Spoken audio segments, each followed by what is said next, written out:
Bienvenidos una vez más a Hay un meme que dice. Hoy estoy aquí con una invitada, es Paula Cuesta. Y otra vez, Paula, han pasado los años y como ustedes han visto, puedes por favor presentarte como a ti te gustaría que te presentes. Ahora ya eres socióloga. Claro, puedo decir eso, soy socióloga. Bueno, me llamo Paula, soy de Quito, pero hace casi 7 años que vivo en Argentina. Estudié sociología. Sí, bueno, milito orgánicamente desde el 2020, finales del 2020, como ya en un espacio. Milito en un espacio de feminismo migrante allá en Argentina. Pero bueno, como mi acercamiento empieza más temprano, en la adolescencia, mucho en parte gracias a mi vieja, bueno, sí, al entorno, no sé, como que mis primeras marchas feministas ocurrieron cuando tenía 12, 13 años más o menos. Y ya después la experiencia militar orgánicamente creo que es como otra cosa. Muchas gracias. Bueno, ahora como has visto, empiezo con un meme, porque me parece que es como el mejor resumen de un montón de ideas. Hay un meme que dice, zurdos hijos de puta, y ¿dónde están los feministas? Son dos memes, pero podemos unirlos, que yo creo que podría haberlo dicho, ¿no? Empecemos entonces como lo que he hecho con las otras personas es como hablar del enunciado, ¿no? Como sobre todo para ver quién lo está diciendo y qué significa. Bien. Entonces, ¿qué significaría sobre todo este gran zurdos hijos de puta? Que sabemos de quién viene, ¿no? Entonces, ¿qué significa todo eso? Inicialmente, ¿o qué te viene a la mente con eso? O sea, para mí primero está como marcando el enemigo, ¿no? Sí, que somos nosotras. Que es una cosa que es muy característica de la retórica de estas, no sé si llamarles nuevas derechas, pero de estas derechas más radicalizadas, ¿no? Que estamos como viendo, que tienen sus figuras más emblemáticas como tal vez Bolsonaro, Milei. Estoy tan cansada de decir la palabra Milei. Bueno, Milei, Bolsonaro, Trump, no sé. Entonces siento que el zurdo es de mierda es como, bueno, hay un enemigo que es responsable de la catástrofe que él vendría a solucionar, que sería la Argentina o la economía argentina particularmente. Y que en ese zurdos de mierda además como que entra mucha más gente que lo que se podría denominar gente que milita en un partido de izquierda, por ejemplo. Digo, no sé, todo lo que podemos pensar como progresismo, todos los movimientos con agenda de derechos, agenda de género, derechos para la comunidad LGBTI, todo eso entra en el zurdos de mierda según estas posturas de la derecha, que incluso han llegado a hablar de que para introducir ahora el dónde están las feministas, bueno, según ellos, las feministas son el nuevo ejército de la disputa neomarxista, como que el marxismo se reconfiguró, ¿viste? Ya, el enemigo ya no es el comunismo, no son los marxistas, es el neomarxismo que ha adoptado las luchas de género como, como el lugar en el que disputan lo que ellos dicen la batalla cultural. Bueno, un montón de palabras. Sí, es re interesante lo de la batalla cultural porque empieza desde... Hay un libro, ¿no? Creo que es de la gente, la batalla cultural, Sí.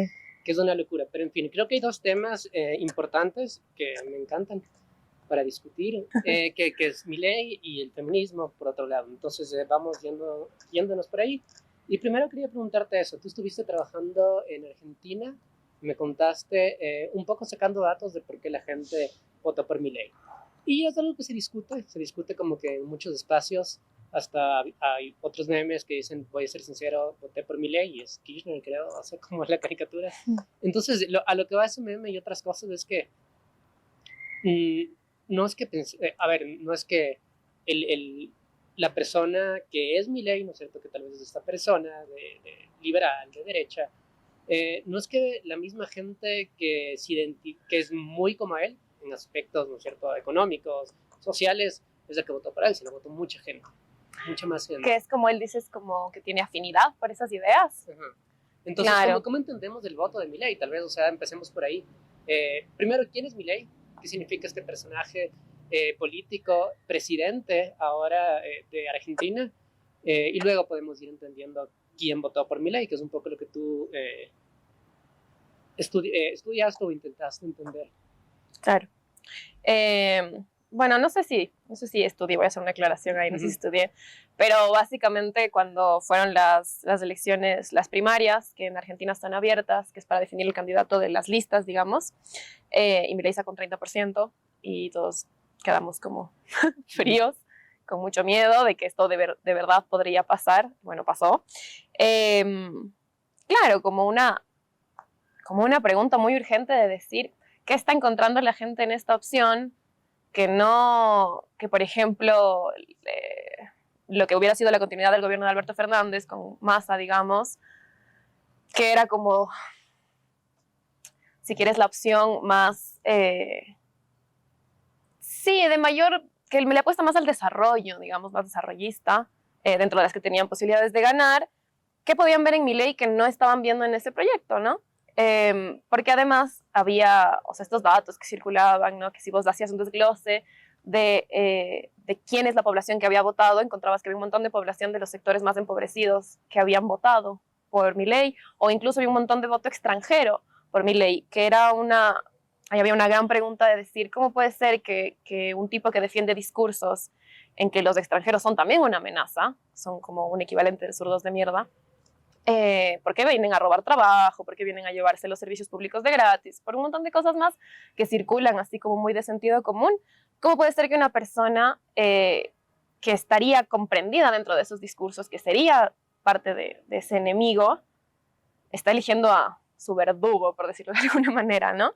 Y entonces ahí, bueno, ahí creo que se activó, voy a hablar eso desde la militancia, ¿sí? Desde las organizaciones populares y los espacios no partidarios y los movimientos sociales, hubo un boom de asambleas que se hicieron un poco para poder comprender qué significaba ese 30%, quiénes eran esos votantes, por qué estaban refugiándose en esa opción bueno, que nos parecía a quienes nos oponíamos, que era una inminente catástrofe, como está haciendo, de hecho, porque digo, Milei no tuvo que disimular lo que iba a hacer, no tuvo que ocultar su proyecto político, económico y social, que implica como, bueno, la destrucción de todo lo público, la primacía del mercado sobre cualquier cosa, y sobre todo este recorte en derechos humanos directamente. O sea, la vicepresidenta de la Argentina ahora es una tipa que es negacionista de la última dictadura cívico-militar, que es un debate que uno creería que estaba muy consolidado en Argentina, ¿no? Con las figuras de las madres y las abuelas de Plaza de Mayo, con los juicios de las juntas militares, como hay todo un proceso. También. No, sí, no sé, me parecería muy fuerte decirle como una ficción, pero sí parece... No, se me refiero a que estaba consolidado en la ficción, o sea, en las narrativas, en las películas, literatura. En la ficción, claro, sí. Perdón. No, sí, es una palabra con mucho significado, ¿no? Claro, bueno, sí, o sea, sí, como la Argentina, ahí, ¿no? Faro emblemático de derechos humanos a nivel mundial. Bueno, yo últimamente pensaba, me voy un poquito, pero en que parte de lo que están haciendo en este momento el gobierno de Milei es como encargarse de destruir lo que fue, lo que la construyó a Argentina o a Buenos Aires principalmente como una ciudad destino en la que había posibilidades de mejora de vida para muchos de nosotros como migrantes de Latinoamérica. Y me refiero a mejora de vida no solamente en términos de formación, principalmente por la universidad pública y la educación, pero además la cantidad de talleres, cursos, bueno, la cantidad de espacios de formación que hay de muy alto nivel. Digo, era un lugar atractivo en el que parecía que las condiciones de vida podían ser mejores, y eso también pensado en términos de derechos humanos y agenda de género. Bueno, entonces en este momento en el que Milei saca 30%, nos angustiamos todos, decimos qué carajos pasó, cómo puede ser, empieza a aparecer en las asambleas una cosa que a mí me parece súper interesante, que lo comentaban compañeras de organizaciones que tienen trabajo en territorio, y es que en los propios barrios, estoy hablando de barrios populares, villas, barrios empobrecidos, donde las organizaciones hacen trabajo social, que reemplazan al Estado, digamos, en sus funciones,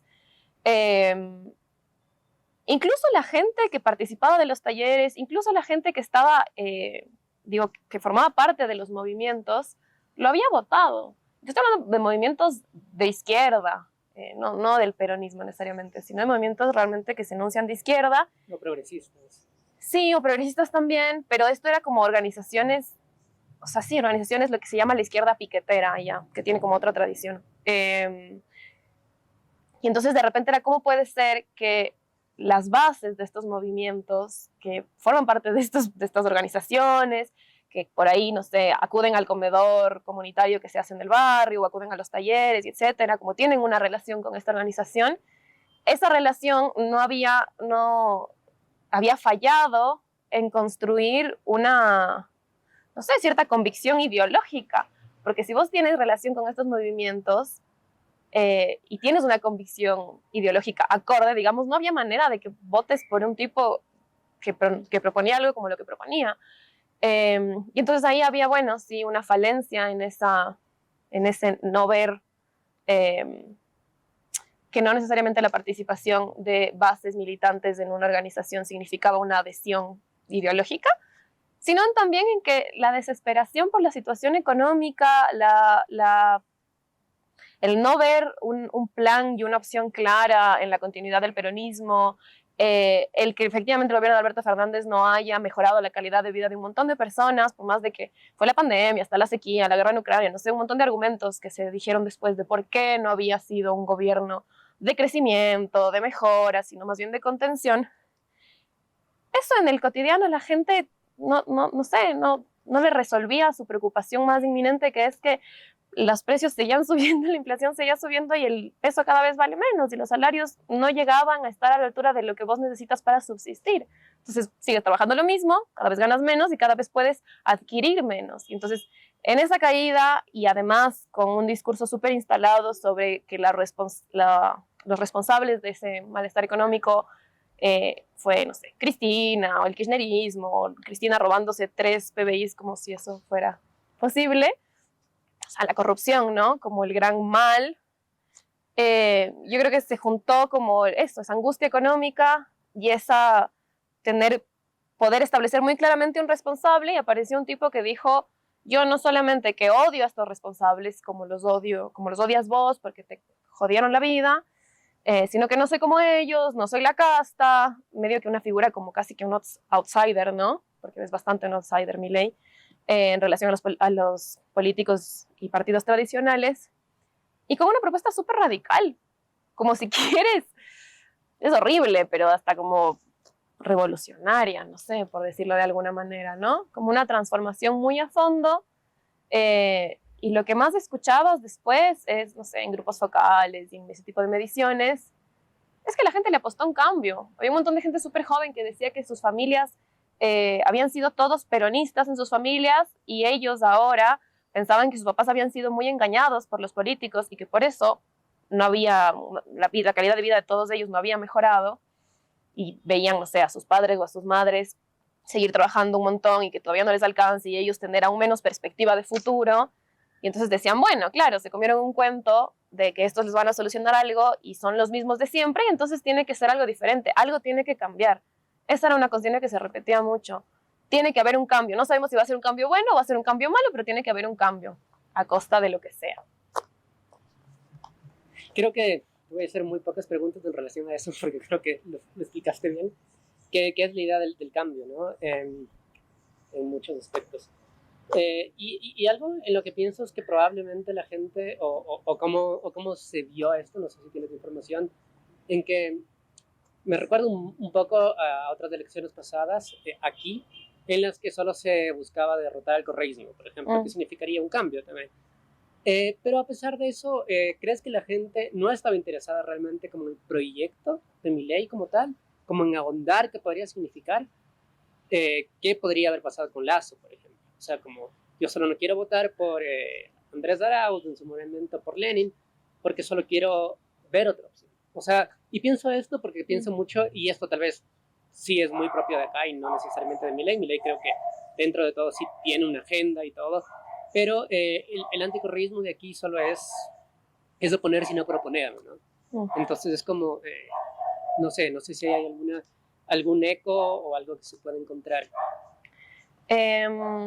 A ver, yo no sé si el anticorreísmo es solamente oponerse y no proponer. Estoy pensando en términos de lo que fueron los gobiernos de Lenin, de Lasso, bueno, lo que está haciendo el gobierno de Noboa hasta ahora.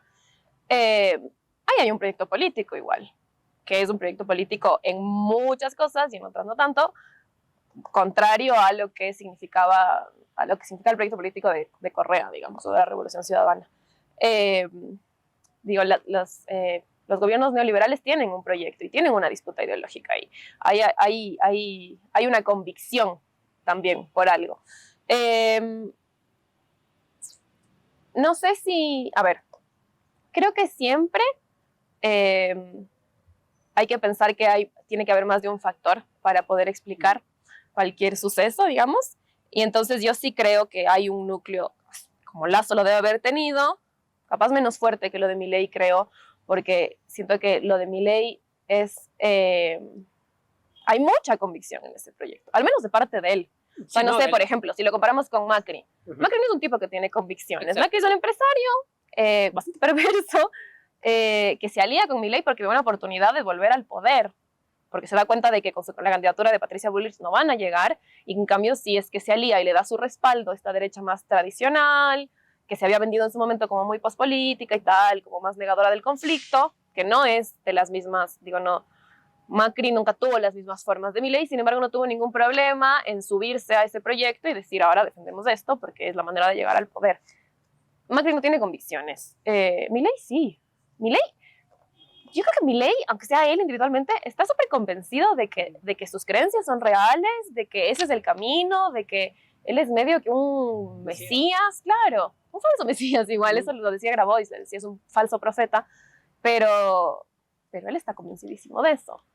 Ahora, me parece que hay un montón de gente alrededor suyo que también están muy próximos al poder, bueno, incluso su hermana, no sé, hay una figura ahí muy perversa en la hermana, que tienen como tal vez otras agendas, no sé, pero bueno, pensando en esto de quiénes votan y por qué lo votan, sí creo que hay un núcleo de libertarios más orgánico, digamos, eso existe, eso nosotras lo veníamos, lo vimos ir apareciendo en los últimos años. O sea, me acuerdo que ya en la pandemia, claro, en la pandemia nosotros, justo para un trabajo de la universidad, en metodologías de la investigación, como que decidimos entrevistar a jóvenes de nuestra misma edad que militaban en un partido libertario, porque eso, queríamos entender un poco más de qué ideas defendían y tal.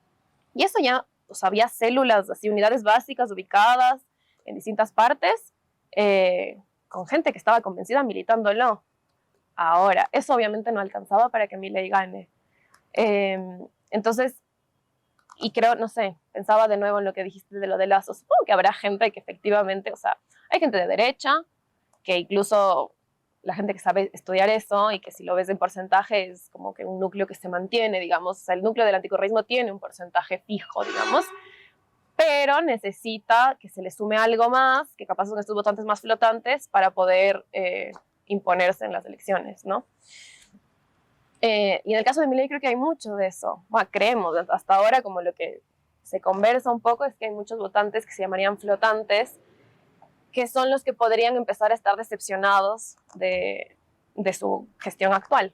Digo, gente que lo votó, hubo mucha gente que creyó que no iba a hacer lo que dijo que iba a hacer también. Eso es lo que pasa. Y creo que tiene que ver con ese descrédito de la política, ¿no? De cómo nunca cumplen, todos mienten, todo es un circo. Entonces es como que ese mismo argumento puede ser aplicable para cuando un tipo te está diciendo voy a desfinanciar la universidad pública y tú dices, bueno, tal vez no es tan así. Tal vez eso es lo que dice ahora en campaña para radicalizarse y después no lo cumple. No sé. No sé si respondí igual. No, sí, completamente. Es que, bueno, cuando empezaste yo pensaba en Milei, y claro, yo sí creo que él tiene convicción, y cuando se lanza, o sea, creo que es muy bueno convenciendo a la gente, o a la gente, sí, yo diría que sí, a ver, tal vez habrá más gente que tiene más filtros para no dejarse convencer, pero de pronto así yo también digo, bueno, yo creo que hay suficiente evidencia de que este tipo de política, el liberalismo como lo propone, el libertarismo, va a ser un desastre, pero bueno, también quiero ver qué pasa, ¿me cachas? O sea, yo eso personalmente, o sea, yo digo... Como bueno, un morbo ahí. Sí, como un morbo y también así como una especie de experimento, ¿me cachas? Como, claro. Que como sentirte como en esta parte de estar casi en un laboratorio y decir, voy a ver cómo funciona esto, porque obviamente no me afecta, pero que es terrible, ¿no? Pero bueno, ahora sí cambiémonos un poco, que tal vez que es como la otra parte con la que empezamos, que es un poco los feminismos y movimientos sociales y otras cosas. Y creo que me parece súper interesante justamente ahí, porque me gustó mucho cómo identificaste que en el sur dos hijos de puta es un paraguas, ¿no? Es un paraguas para meter a mucha gente, a Claro. muchos grupos. Entonces, ¿qué es lo que propone un poco él en su campaña, en sus discursos, y qué está pasando ahora en relación a esto? Ok. A ver, quiero volver un poco a algo de antes, Sí. que se me ocurrió mientras lo decías. Esto de por qué pueden ser fácilmente convencibles las personas frente al delirio que propone, digamos, porque además hay otra característica, esto lo leí en una nota de una filósofa de allá que trabaja epistemologías feministas, que se llama Danila Suárez Tomé, no me acuerdo si es Tomé o Toné, que salió justo esta semana por el 8 de marzo y tal en Ecofeminita, que hablaba un poco, o sea, hablaba de esto, de la batalla contra la ideología de género, qué significa, de dónde viene el término ideología de género, cuándo se empieza a usar, etcétera. Hace como un recorrido ahí que es súper interesante, de cómo, bueno, empieza el momento en que los feminismos de los 70s y 80s empiezan a imponer la categoría de género para estudiar, para pensar, para señalar las desigualdades y tal. Y la reacción es que, bueno, que la ideología de género es de este fantasma que viene a amenazar la familia tradicional, la buena vida, digamos, como no, una serie de valores que defiende, bueno, la iglesia principalmente, pero también los sectores conservadores de la derecha, etcétera. Y lo que decía, perdí un poco la idea, a ver. ¿De dónde viene la ideología de género? ¿De dónde viene como el concepto de ideología de género? Porque obviamente no viene de... Claro, pero del sinsentido, del absurdo, ya, esto.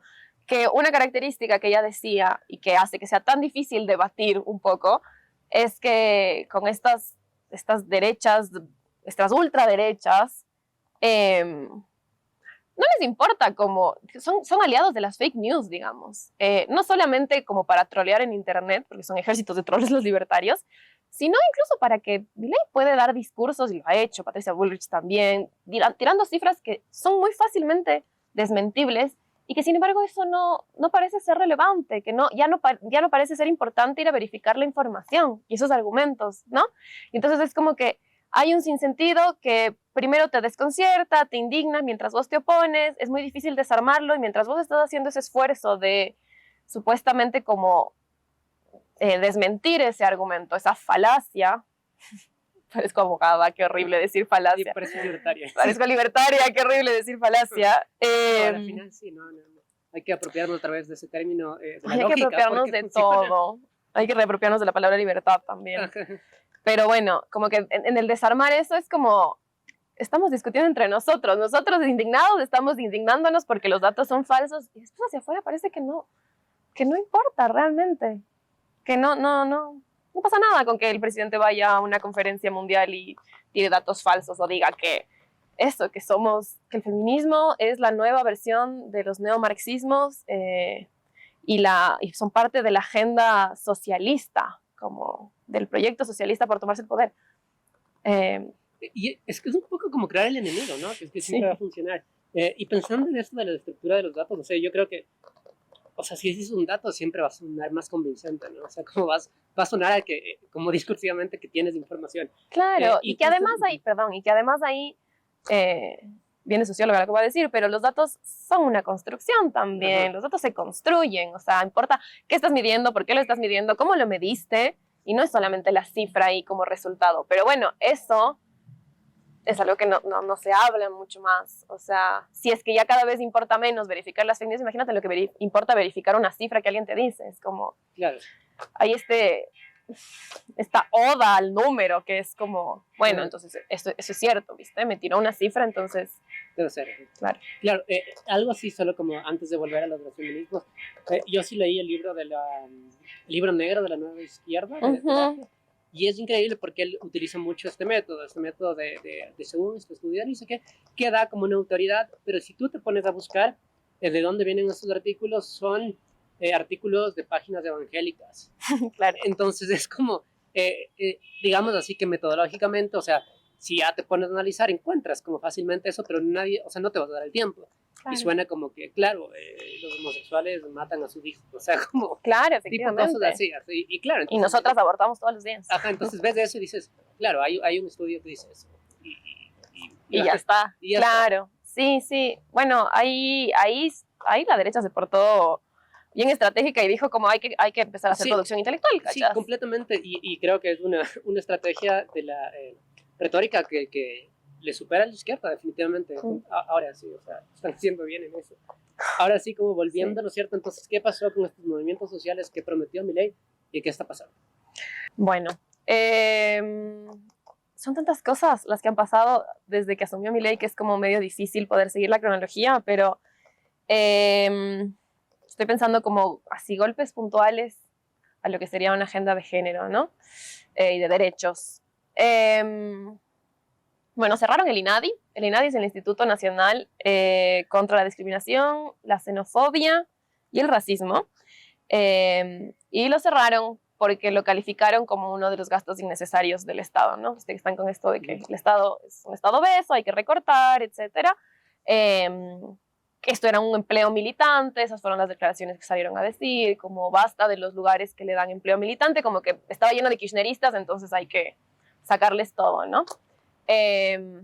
Bueno, eso, cerraron el INADI. Milei en todos los discursos, bueno, fue a la conferencia esta de Davos y ahí fue que habló de las feministas como el máximo enemigo. Recién fue el 8 de marzo y el mismo día cerraron lo que era el Salón de las Mujeres, que estaba en la Casa Rosada, en la Casa Presidencial. Y simbólicamente, el 8 de marzo cerraron el Salón de las Mujeres y lo convirtieron en el Salón de los Próceres. Entonces, de repente tenías un montón de videos desde los canales oficiales de la presidencia en que se bajaban los cuadros y las imágenes de mujeres emblemáticas de la historia para ser reemplazadas por hombres, por próceres. Y alguien, bueno, en Twitter decían mucho que esperan para el 24 de marzo, que se están guardando para el 24 de marzo. El 24 de marzo es el Día de la Memoria en Argentina, porque se conmemora la última dictadura cívico-militar. Y siempre se hace una movilización muy grande y es un día así como súper importante. Y nada, como bueno, si nos hicieron eso el 8 de marzo, seguramente tienen algo planeado para el 24. Estoy tratando de pensar en cosas puntuales más allá de solamente lo discursivo. Bueno, sacaron del aire el programa de Abuelas y Madres de Plaza de Mayo, de la televisión pública, lo descontinuaron, ya no se puede sintonizar. ¿Puedes explicarles un poquito quiénes son las madres de la... de Plaza de Mayo? De Plaza de Mayo, la gente más joven que probablemente no sabe. Ok, las madres y las abuelas de Plaza de Mayo son estas mujeres increíbles que durante la dictadura, en la que hubo, bueno, la cifra que reivindicamos es que hubo 30.400 desaparecidos durante la dictadura, ¿no? Gente que no se sabe dónde está, si está viva, si está muerta, que no hay un cuerpo, que no hay la posibilidad de hacer un duelo, de saber qué pasó con esa persona que fue víctima del terrorismo de Estado. Y las madres eran estas mujeres cuyos hijos habían sido desaparecidos y que salieron a la Plaza de Mayo, que es la plaza donde está la Casa Presidencial, que sería como nuestra plaza grande, digamos, a buscarlos y hacer rondas. Y como en este momento reunirse en grupos de 3 ya estaba prohibido, porque era considerado una asociación ilegal, entonces iban de a 2, agarradas del brazo, con unos pañuelos blancos en la cabeza, como un símbolo también de que iban en una marcha pacífica, digamos, a dar vueltas a la plaza todos los jueves a pedir por sus hijos, con carteles y fotos de sus hijos y familiares desaparecidos. Que bueno, nada, son un símbolo emblemático de lucha contra el terrorismo de Estado, por la memoria, por la verdad, porque además las madres y abuelas continúan buscando a los nietos y hijos desaparecidos hasta ahora, y de hecho son como 136, 137, no me acuerdo bien la cifra, de nietos recuperados, que es gente que ha podido encontrar su historia familiar a partir de que las campañas que ellas han hecho de búsqueda, ¿no?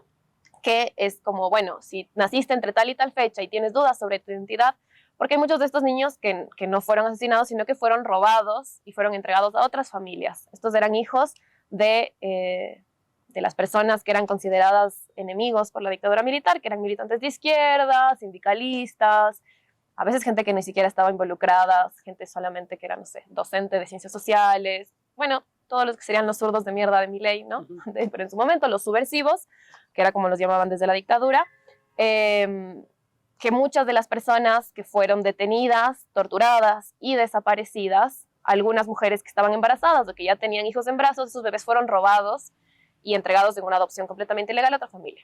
Entonces, cuando estas personas crecen, si es que tienen dudas sobre su identidad, tienen la posibilidad de acercarse a las abuelas y madres de Plaza de Mayo para realizarse un test de ADN, digamos, y encontrar a sus familiares. Y así se han recuperado 130 y pico nietos. Esas son las abuelas y las madres de Plaza de Mayo. Y ahí se eliminó su programa. Y claro, y después de no sé cuántos años de democracia en que no se dejó de transmitir, desde que empezó, bueno, mentira, a ver, me gustaría tener el post a mano porque no sé en cuándo empezaron a transmitir, pero digamos que son más de 20 años de transmisión ininterrumpida de su programa. Bueno, Milei la sacó del aire en un gesto como, bueno. Cuando hablabas de eso, justamente, ¿crees que hay una similitud en, bueno, y tú lo dijiste, ¿no? Como en el enemigo común, en el subversivo y la dictadura, que debe ser eliminado y que entran muchas personas dentro de eso, aunque tú digas que no tenía nada que ver, y con la propuesta de Milei actual? O sea, tal vez hay una similitud discursiva, pero ¿crees que puede llegar un poco más allá? O sea, como... ¿En qué sentido llegar un poco más allá? ¿Que tengamos otra vez desaparecidos en democracia? Bueno, primero que nunca ha dejado de haber desaparecidos en democracia, ni personas asesinadas por las fuerzas policiales. Correpi, que es... ay, qué mal estoy con las siglas hoy, pero bueno, si buscan Correpi lo pueden encontrar, que es el registro, es la coordinadora que registra los abusos de las fuerzas represivas del orden, ¿no? Y Correpi saca cifras cada año de cuántos desaparecidos hay por la policía, de cuánta gente asesinada por la policía y de cuántos abusos policiales hay. Y todos los gobiernos tienen cifras y tienen casos. Unos más que otros, sí, pero todos los gobiernos tienen cifras. ¿Qué pasó, por ejemplo? Durante el gobierno de Macri, mientras Patricia Bullrich fue ministra de Seguridad, esas cifras se dispararon. Está el caso, por ejemplo, de Santiago Maldonado, que es un caso súper emblemático, que fue un chico que fue desaparecido por gendarmería mientras acompañaba a los mapuches en una protesta por territorio. Hay un enfrentamiento de la gendarmería persiguiéndoles a estas personas de las que se encontraba Santiago Maldonado, donde el último registro que hay es de él justo antes de cruzar un río. Después no se sabe qué pasa, no aparece el cuerpo, Santiago no aparece por algunos meses. Se hace un rastrillaje del río, bueno, su hermano empieza una búsqueda por Santiago Maldonado, se empieza a movilizar todo el país. O sea, fue justo, yo no llegué a Argentina en ese momento, se fue del 2017, en agosto del 2017. Todas las calles, los centros culturales, las escuelas, las plazas, todo pintado con consigna de dónde está Santiago Maldonado. Y después de unos meses, en una situación completamente impostada, se hace de nuevo un rastrillaje por un río que ya se había rastrillado, digamos, para buscar el cuerpo, y aparece el cuerpo de Santiago. Era un cuerpo que además no estaba en un estado de descomposición que coincidía con el tiempo que había pasado. Era un cuerpo que estaba como demasiado bien preservado y que además, incluso por la disposición, digamos, en relación al río y la corriente y cómo bajaba, no tenía sentido que si hubiera pasado todas esas semanas en el río, estuviera en ese lugar, ¿ya? Y bueno, entonces ahí se cerró supuestamente que Santiago se ahogó. Mientras estaba siendo perseguido por gendarmería, se cayó al río, se ahogó, nadie lo ayudó, listo, quedó muerto y por alguna razón su cuerpo se preservó. Cuando se cuestionó el por qué el cuerpo estaba en el estado en el que estaba, porque no era coherente, digamos, con la secuencia de los hechos, Lilita Carrió, que era otra figura parte del gobierno, de la coalición que conformó el gobierno de Macri, de Cambiemos, salió en televisión nacional a decir que, bueno, que era como lo de Walt Disney. No sé si viste que Walt Disney, viste que se congeló el cuerpo para preservarse en criogénito, se llama eso, alguna cosa así. Bueno, entonces ella salió a decir que claro, que por las bajas temperaturas del río es como que el cuerpo, como el de Walt Disney, se había preservado congelado. Y una semana después de eso, Lita Carrió ganó, o sea, fue electa diputada por el 51% de la población de la ciudad de Buenos Aires. Horrible. Esa ministra responsable de esa gendarmería que cuando hubo casos de violencia policial, no solamente que no sancionó a los policías involucrados, sino que los condecoró, es de nuevo ministra de Seguridad hoy y la responsable del protocolo antipiquetes, que básicamente dice que vos ahora no te puedes movilizar en la calle, que tienes que movilizarte en la vereda, porque los zurdos de mierda, de nuevo, que los zurdos de mierda pueden ser también los planeros, pueden ser los inmigrantes, pueden ser las feministas, puede ser todo lo que entra en ese paraguas de enemigo responsable de la crisis. Están cortando las calles todos los días y entonces por eso vos no puedes ir a trabajar, no puedes vivir en paz, no puedes, no sé, mejorar en tu vida porque hay movilizaciones todos los días. Entonces eso se acabó. ¿Y cuál es la pena de eso? ¿Cárcel o...? Sí, sí, o sea, distintas, ay, no sé bien, igual. Te inician un proceso judicial, sí. No sé en qué actividades específicamente tienes que incurrir para que te metan a la cárcel. Pero eventualmente sí. Pero eventualmente sí, y además, uno de los planteos era que se les iba, que bueno, eso creo que igual no ha llegado a pasar, pero eso es lo que salió a decir. El día que Bullrich anunció el plan antipiquetes para que se acabe la joda de los piquetes en la calle, dijo que además, como el Estado no puede gastar un centavo en hacerse cargo de los subversivos, los operativos iban a ser pagados por los responsables de las organizaciones sociales que se identifiquen que están involucradas en la manifestación. Y que para eso, entonces, no solamente que iba a haber policía en el lugar identificando a quiénes son las cabecillas que organizan y que incitan a la manifestación, porque había sanción para quien corta la calle, para quien incita, para quien organiza, para quien es jefe de una organización que participa, para quien facilita vehículo, para quien un montón de cosas, sino que además la policía iba a estar presente en las estaciones de trenes, por ejemplo, o los lugares de transporte público masivo, para identificar a quienes estaban acudiendo a una movilización. Entonces, si vos te veían que tenías un distintivo de alguna organización, o tenías una bandera, o tenías armas, digamos, supuestamente, porque guerrilleros, subversivos, zurdos de mierda, etcétera, podías ser detenido también, y la policía te podía pedir tus datos y tu documento y tal vez iniciarte un proceso penal. Para el caso de los extranjeros, junto a lo que se inicia como proceso de una causa judicial, se iba a reportar a Dirección Nacional de Migraciones que esa persona está incurriendo en actividades subversivas. Como para una probable deportación. Sí, que sucedieron ya. El 24 de enero fue el primer gran paro nacional que se le hizo al gobierno de Milei, que le hicieron los sindicatos y tal, y hay, no sé si uno, dos, creo que son dos compañeros chilenos que fueron deportados, que habían llegado hace poco al país, que fueron detenidos en la movilización y que además ya rápidamente armaron la historia de que, bueno, identificaron que eran personas que habían participado del paro nacional en Chile en el 2019. Entonces, complot terrorista internacional, ¿viste? Como aquí dicen que son guerrilleros enviados de Venezuela por Maduro y no sé qué. Bueno, es como... Entonces están organizándose los subversivos del paro nacional 2019 en Chile para venir a la Argentina y desestabilizar el orden, bla, bla, bla, bla, bla, bla, bla. Y con esa excusa están aplicando políticas antimigratorias súper fuertes, que ya pasó durante el macrismo también. ¿Cuántos ministerios se han ido ya? ¿O se planeaban ir? No lo sé, pero por ejemplo, Ministerio de Trabajo ya no hay. Ministerio de Educación creo que tampoco. Hay como 8, creo, que se convirtieron en el gran Ministerio de Capital Humano. Te debo el dato, pero... ¿Y qué significa eso? ¿Qué significa un Ministerio de Capital Humano? Ay, me encantaría saber qué significa el Ministerio de Capital Humano. Bueno, primero creo que es como mostrar que se acaba el Estado obeso, que se acabó el curro de un gran Estado. Y que además un poco que como que ninguna de esas áreas es como tan importante como para merecer una atención prioritaria, digamos, o que tenga un equipo especializado para ejecutar políticas públicas en esa área, sino que es como, bueno, se engloba todo lo que sea capital humano. Bueno, vuelvo con esto, cuando cerraron el INADE y dijeron que las funciones directamente las iba a asumir el Ministerio de Justicia, que si es que seguía habiendo actos de racismo, de discriminación y de xenofobia, se podían reportar con el Ministerio de Justicia y que, bueno, que se encargue él. Como que había una...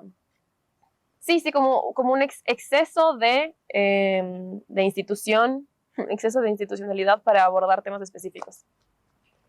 Antes de empezar me contabas un poco de el instituto de allá es Inca, ¿no es cierto? El Inca, ajá. Se cerró. Instituto Nacional de Cine. Lo desfinanciaron, que es como un poco lo mismo. Sí, eso se aprobó anteayer.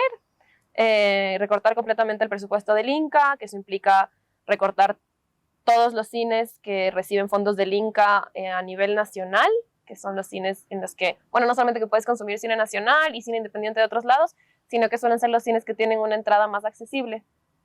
son las entradas que son de las entradas más baratas, entonces es una opción para que realmente mucha gente pueda acceder al cine. Claro, tener la sala grande, la multisala.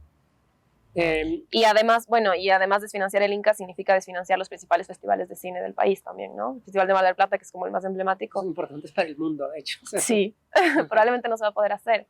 Bueno, ¿ves?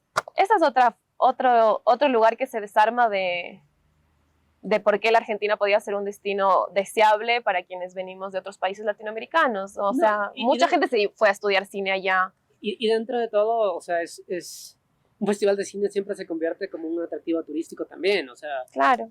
No necesariamente si estás ahí, sino como vas. Pero bueno, para cerrar un poco esta parte y después te quiero preguntar solo una cosa. Sí. ¿Qué esperas tú? ¿Qué podemos esperar del gobierno actual de la Argentina? ¿Y crees que termine? ¿Crees que de hecho va a terminar como su proceso? Y en ese caso, ¿qué podría pasar? Es muy difícil lo que me estás preguntando. No lo sé. La verdad es que no lo sé.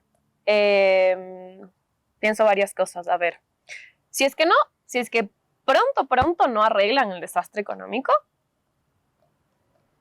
puede ser que no puedan continuar el mandato.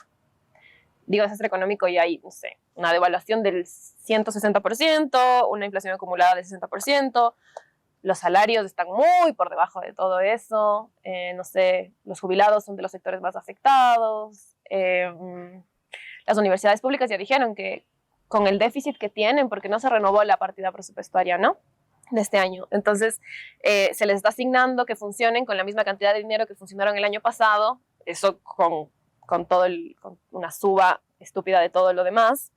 Por ejemplo, mi facultad tiene, aquí tengo el dato, ¿ves? Con una inflación de los 150% y con el mismo presupuesto, el déficit de mi facultad es de 406 millones de pesos.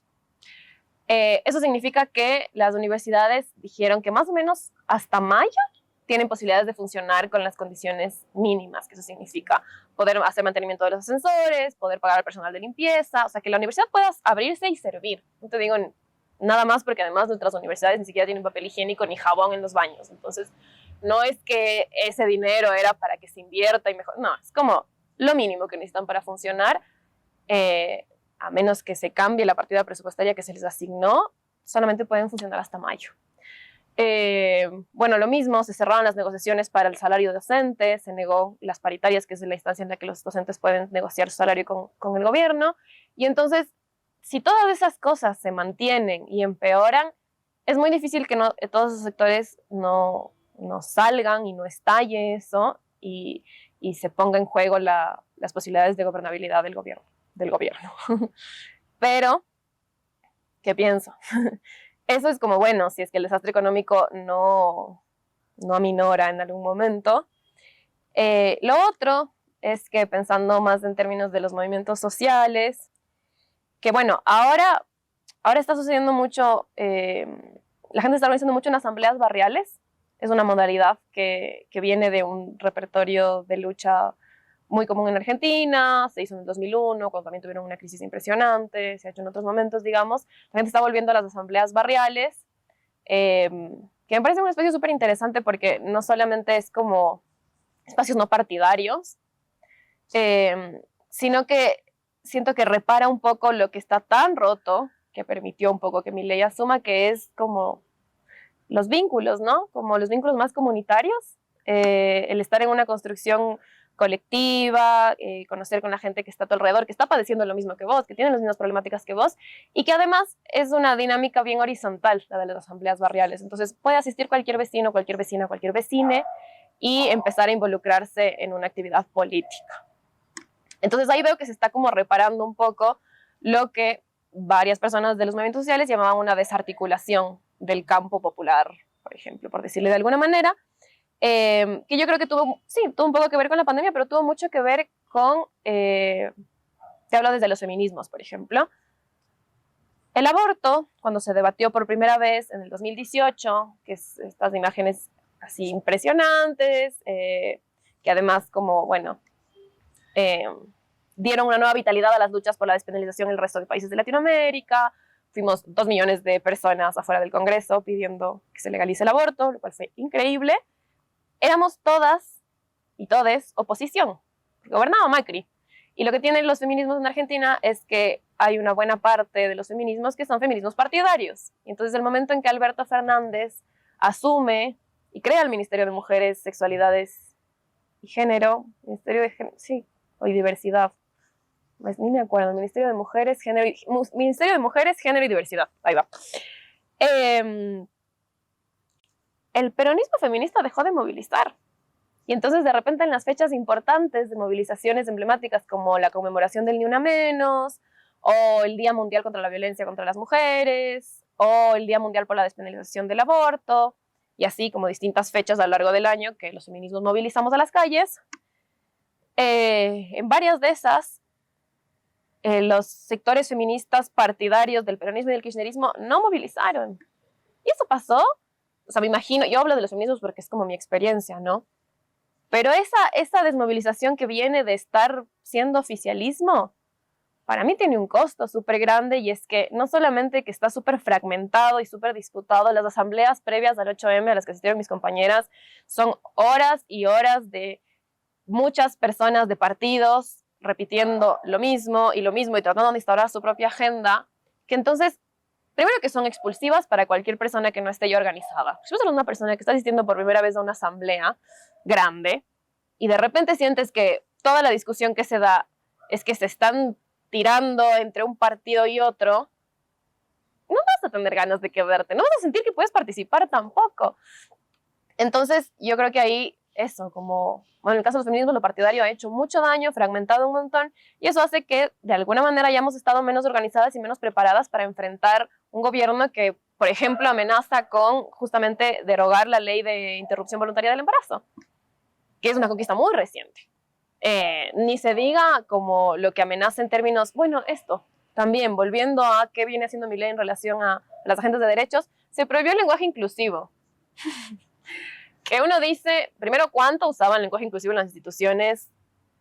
No sé, sí, en mi universidad, por ejemplo, me acuerdo mucho cuando recibimos el mail 2018-2019 de que podíamos usar lenguaje inclusivo en nuestros exámenes, en nuestros trabajos finales, de que era nuestro derecho, digamos, por si había un profesor que le parecía que no te podía aceptar en esos términos el trabajo, ¿no? Pero bueno, más allá de... Simbólicamente es un montón.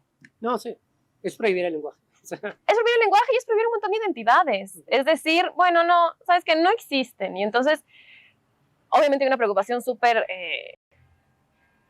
no sé, pertinente por en cuántos derechos se va a retroceder. Está en riesgo el matrimonio igualitario. Está en riesgo la ley de identidad de género. Está en riesgo el cupo laboral travesti trans. Está en riesgo la ley de interrupción voluntaria del embarazo. Y entonces, si es que sumas esa amenaza con que los movimientos sociales o lo que se llama el campo popular o lo que quieras, viene súper desarticulado y súper desorganizado, es como que, bueno, ¿cuántas posibilidades va a haber de frenar eso? Esto para decir que yo cuando pienso, la Argentina necesitaría un paro nacional. No sé, bueno, no sé, igual, porque después pienso que eso es como para otra conversación entera de, bueno, ¿qué se obtiene con los paros nacionales y cuánto es un saldo positivo y cuánto es un saldo negativo considerando los niveles de violencia, de muerte, de tortura que sufrimos aquí, que se sufrió en Chile, en Colombia, frente a las conquistas que se obtuvieron o a lo que se frenó en realidad más que conquistas?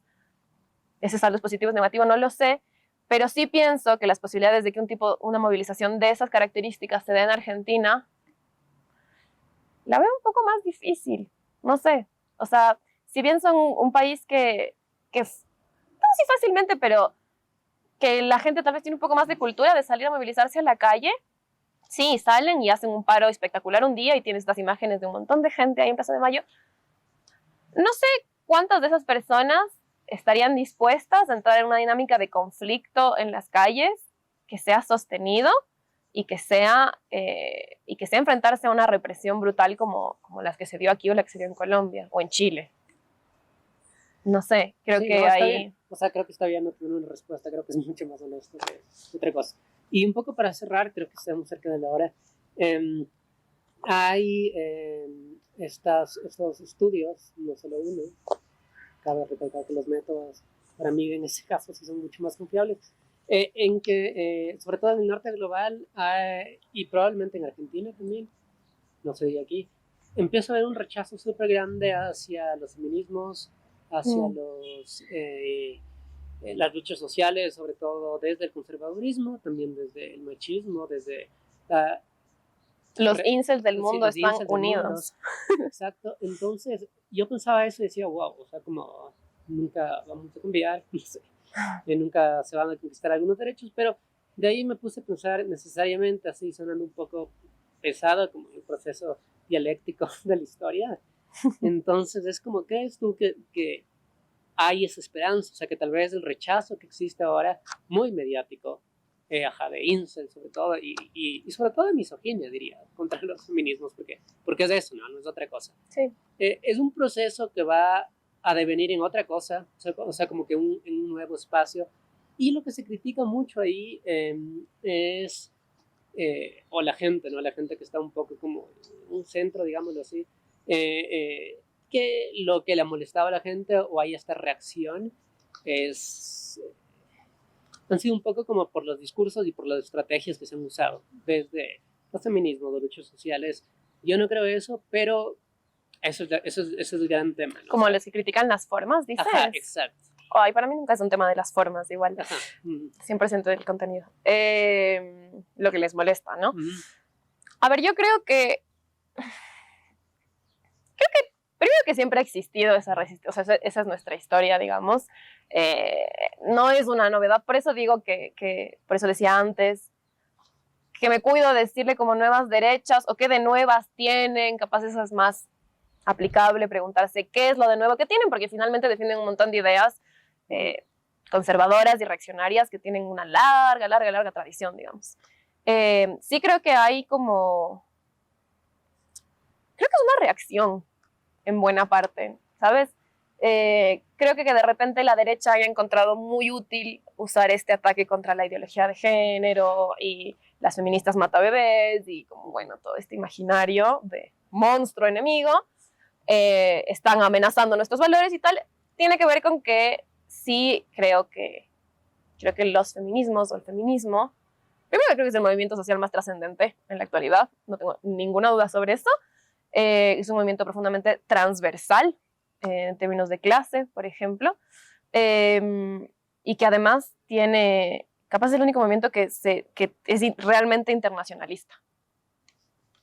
Entonces creo que eso es lógico que se vea como una amenaza. Eso no significa que sea, o sea, no significa irse al argumento de, bueno, pero ya trabajan, ya votan, ya pueden hacer tal cosa, entonces un poco de qué se están quejando. Tienen la misma seguridad jurídica. Claro, bueno. He visto un artículo, bueno, hay un artículo de Ecuador de un profesor de aquí que se volvió como viral por eso. Ay, Dios. El man sostenía eso, ¿no? ¿De qué se quejan si tienen los mismos derechos? ¿Sí? Claro, bueno, cuando no mueras solamente por ser mujer cada 27 horas, uh-huh. Tal vez. Uh-huh. No, bueno, pero claro, o sea, digamos, decir que ha habido una serie de conquistas, un crecimiento, sobre todo una mayor visibilidad. O sea, yo lo que por ejemplo, veo en las marchas, que sí siento que fue pasando cada vez más, mientras pasaban los años, es que cada vez es más fácil ver grupos de amigas, de niñas, de adolescentes, de guaguas, que están ahí, que digo, siempre hubo niñas, siempre hubo guaguas, siempre hubo adolescentes en las marchas, pero yo creo que cada vez son más, y creo que ese acercamiento a poder conocer lo que es el feminismo y poder nombrarte feminista, sí es una conquista del crecimiento del movimiento y de la organización que hemos tenido y de una masividad que fue ganando también en los últimos años. No que no tenga una historia, no que no tenga trayectorias que nos anteceden, obviamente a todas nosotras, nadie cree que está inventando nada, nadie está inventando nada. Uh-huh. Bueno, tal vez sí nuevas formas bueno, no sé, no importa. Pero, digo, sí veo avance en eso. O sea, el simple hecho de que ahora sea materia de discusión en un montón de cosas, vos tienes que referirte sí o sí a la agenda de género, sea para decir que, no sé, que la quieres exterminar, o sea para pronunciarte a favor, pero está en el debate, eso ya es como ineludible, y creo que esa mayor visibilidad obviamente genera como, sí, temor y amenaza en quienes están defendiendo un orden conservador de las cosas que no que no tiene lugar para una agenda de derechos. La respuesta un poco es, siempre ha estado, siempre ha sido así, o sea, claro. Bien, y yo creo que si se pusieron más virulentos es porque se sintieron un poco más amenazados, tal vez. Y en lo que creo que fueron hábiles, o al menos en Argentina yo lo veo bastante así, pensando en esto de los libertarios, que esto, un montón de gente que está estudiando eso, hay un montón de trabajos para leer al respecto de por qué la identidad libertaria como si fuera una cosa contracorriente, digamos. Es que, claro, lo que sí fueron súper hábiles es que le adjudicaron a esta visibilidad de los feminismos el carácter de una hegemonía, digamos. Como que de repente, eso, lo estándar, lo cool, lo masivo, la política de gobierno, la ideología que reina, bla, bla, bla, es la ideología de género.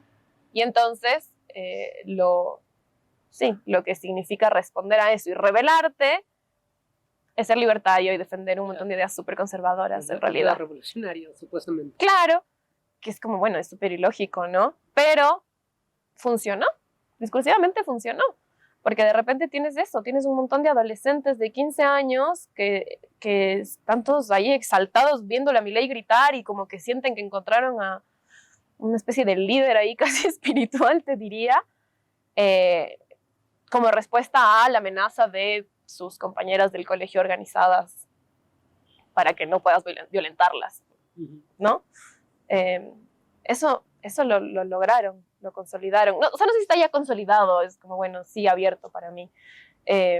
Justamente porque en simultáneo está pasando esto de que las adolescentes cada vez llegan al feminismo antes. Entonces, eso debe ser bien interesante, ver qué va a pasar con esas relaciones. El otro día, y ya si quieres con esto cerramos, solamente porque recomiendo, escuchaba una conversación entre la Inca, que es una filósofa argentina que me gusta mucho. En realidad, el otro día me di cuenta de que estudió literatura, pero lee mucho de filosofía, entonces habla mucho de filosofía y tal.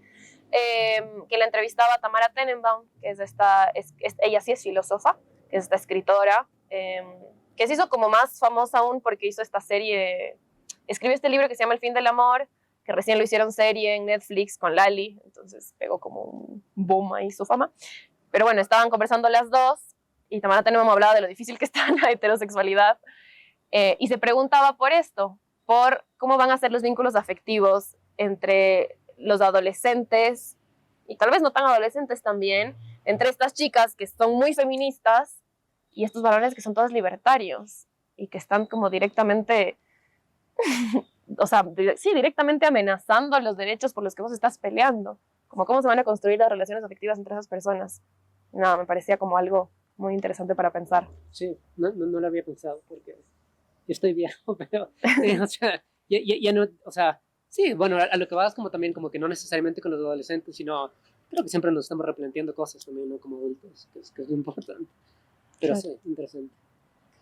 Bueno, muchas gracias, Paula, por estar aquí. No sé si se te queda algo como que querías, como de lo que querías hablar o querías decir como antes de cerrar. No, creo que hablé ya un montón. No, chévere, sí, y creo que es... Me gustaría tener como datos más rigurosos. Me gustaría ser la persona de los datos también, pero bueno, no me pasa. Sí, no necesariamente, es que es eso, o sea, como, para ciertos tipos de discursos, sí, no siempre son como completamente necesarios, ¿no? Hay un montón de hechos que describiste que son igual de importantes, yo creo. Eso, muchas gracias, Paula. Y eso, nos vemos con el resto el próximo capítulo. Compartan esto, difunden a su gente, escriban también qué piensan. Me parece esta última discusión y este último cierre, sobre todo para pensar de qué va a pasar, no necesariamente solo con las relaciones afectivas, sino como estos enfrentamientos, ¿no? Estos encuentros en el espacio público. Tengo un amigo que decía, solamente para cerrar esto, que las mujeres, las mujeres y las disidencias son como la última reserva democrática del país en este momento. Porque bueno, somos quienes menos, son quienes menos votaron a Milei. Digo menos, pero yo no voto a nivel nacional. Sí, así que hay esperanza, supongo.